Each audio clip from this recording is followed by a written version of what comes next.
Hello, Stephen Schaub here, leader of the Figital Revolution 2.0 here on YouTube, and today we're having a new series called Between Two Cameras.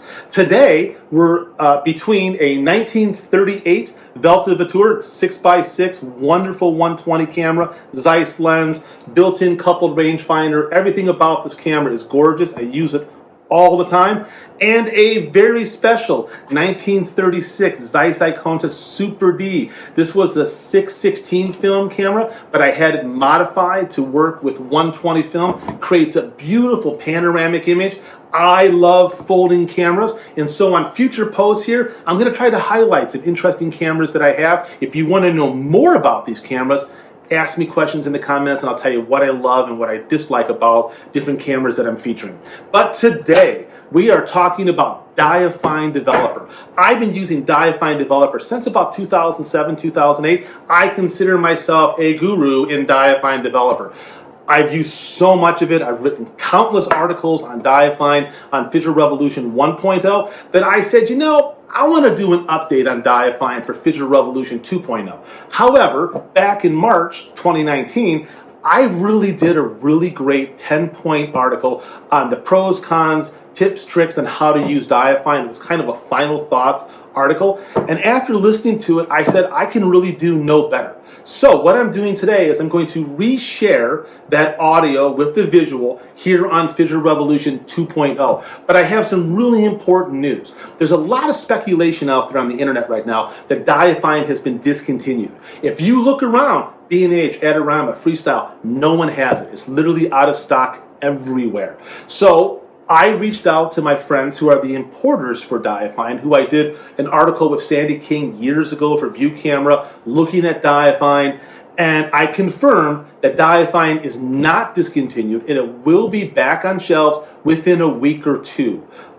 So this is great news because this is a real bread and butter developer for me. As much as I use HC110 Delucent G for stand, as much as I use D96 for pushing, Diafine is one that for the hybrid workflow, it's really kind of hard to beat, especially in medium and large format. It just produces a wonderful controlled negative that's ideal for scanning, and it's something that every hybrid photographer should have in their choice of developers. So thank you very much for listening. Post all the questions about cameras, about Diafine. I'll get right to it, and have a great day, and I'll go shoot some film.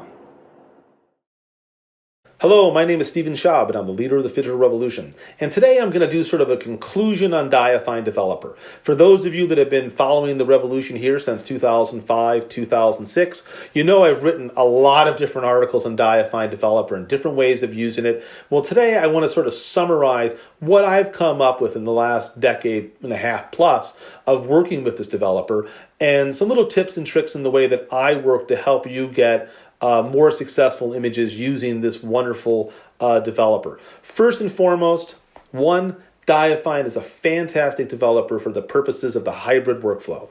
If your idea is to shoot film and to scan it, specifically obviously black and white film, this should be at the top of your list in terms of developer to use. It produces a low contrast, relatively fine grain negative that has wonderful compensation quality to it. You get a little bit of a speed boost with different films. It's super cost effective. I mean, it's just, if you're working in the hybrid workflow, this really should be a developer that you're seriously considering. Two, it's extremely economical. People will tell you that Part A and Part B never die and you can just use them kind of forever. That's not my policy. My rule of thumb is, generally speaking, every year I mix up a new batch of Diafine Developer. During that year, I've processed easily 200, 300, 400 rolls of film. So I use a lot of film through Diafine Developer. So my general rule of thumb is mix a new batch every year.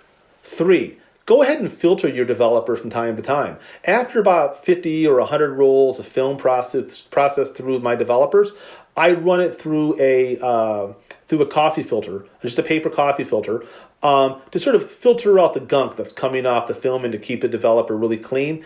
It's not hard to do, only takes a minute, and just keeps your process, super clean.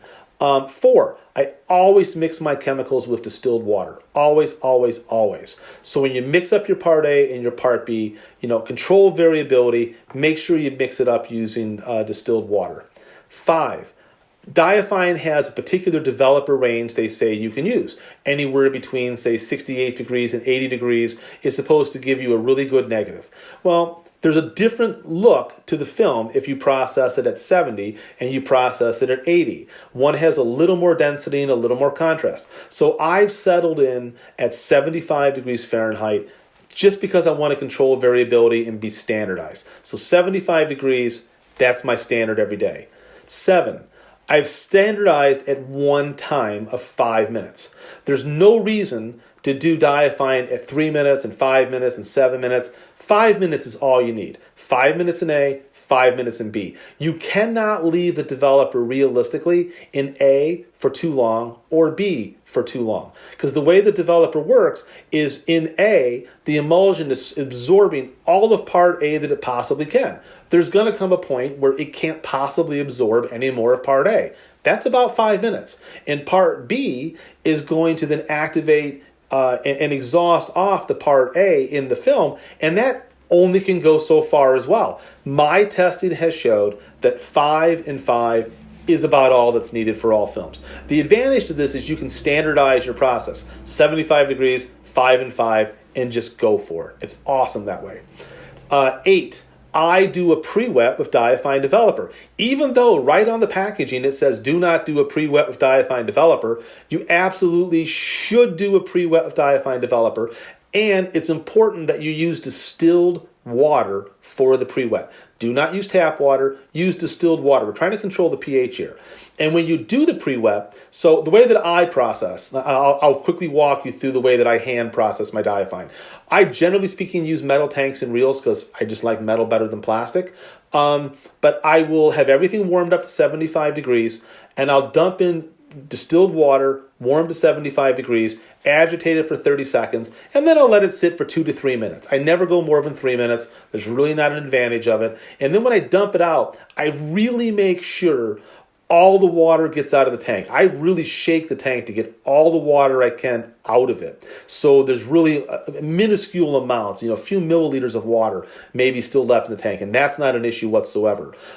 If when you're dumping out the pre-wet, if the water is colored like dark green or blue, because of a really heavy anti-halation coating or something that, some FOMA films and stuff have, I will sit there and do another pre-wet until the water's totally clear. Kodak films and Ilford films come out clear pretty much right off the bat. After that, I dump in part A. Now, part A, I only do one inversion. If you look at the very bottom of the sheet, I say I do one inversion in 5 seconds when it first starts. So I start the clock, part A is dumped in, I do one very slow inversion for 5 seconds, and then I let it sit until 1.5 minutes. At 1.5 minutes, I do another inversion. I let it sit to 3 minutes. At 3 minutes, I do another inversion until 4.5. At 4.5, I do another inversion, and then I let it sit all the way to 5 minutes and dump it all the way out. Then I do the exact same technique with part B. First, for a stop bath, you just use water. Do not use acetic acid. Just do flowing water for a minute. Do some inversions. Really try to, just rinse and stop all the development. And then just fix and clear and hang the way you normally do. I have found that if I do the pre-wet with distilled water, I get perfect negatives every single time. Absolutely perfect. I see absolutely no reason not to do it. Occasionally, when I don't do it, I forgot or something, I will see some uneven development, a little bit of bromide drag. And everybody that I've told to do a pre-wet has all reported back to me that it works perfectly every single time, and there's no reason not to do it. And once again, though, you have to remember what I said earlier. I dump my developer every single year. I would say once you hit 200 or 300 rolls of film, dump your developer and mix up a fresh batch. The few milliliters of liquid that are going to be actually in the emulsion, it's going to take a real long time to dilute out part A and sort of start cutting its development capabilities. So 200, 300, 400 rolls of film should be absolutely fine. I have never seen a problem. Now, if you look at the sheet that I'm showing you here, this gets to another thing. We're going to say number 9 here. Number 9 is that you should not do Diafine in a Jobo or continuous rotary process type developer. This is absolutely not true. It works absolutely fine in a Jobo. And you can see by the testing here, I did 3 different tests just to prove this. Row number A is in a Jobo at rotation speed 3, which is about 60 RPM. 5 minutes A, 5 minute B, absolutely no pre-wet.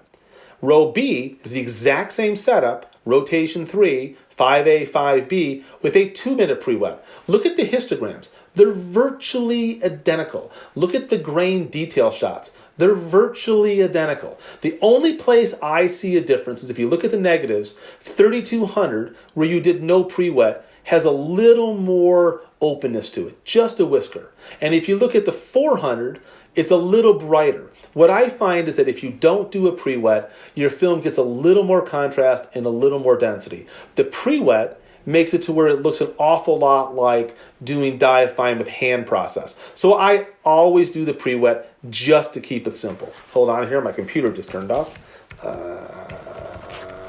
There we go. Oh, there we go. Okay, I'm back. So you can use a Jobo for it. Works fine. As a matter of fact, I find that using the Jobo gives you really consistent negatives that are very, very, very clean, and are using a smaller volume of water, smaller volume of fixer, and everything. It's a wonderful way to be really fast and to do a lot of film. Sheet film is really easy to do in the Jobo this way. But once again, I like to do the pre-wet.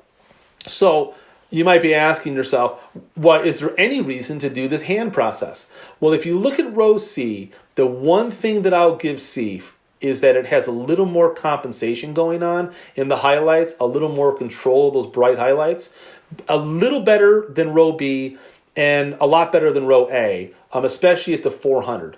But to be honest, we're talking real small differences here. If I'm just going to go out and process 1 or 2 rolls of film, I won't even take the time to turn on the Jobo. I'll just do it by hand with the pre-wet, and I'm done 5 and 5, and it's a real fast process. If I'm going to do a whole bunch of film, like I just got back from a long trip and I've got 50 rolls of film to process, I'll do row B, because the differences between B and C are so subtle that they're interchangeable. It's just more of an effort to have to set the Jobo up every time. So rotary process works, pre-wet works. That's really it. You know, those are sort of the conclusions that I've come up with Diafine, that, you know, once again, filtering it, mixing with distilled water, standardizing temperature, standardizing when you're going to get rid of it after, 300-400 rolls of film, standardizing the time in A and B. And the last thing that I'm going to say, item number 10, is you need to determine yourself what is your personal exposure index for the film developer combination. Over the years, people have asked me, what EI do I give a particular film in Diafine?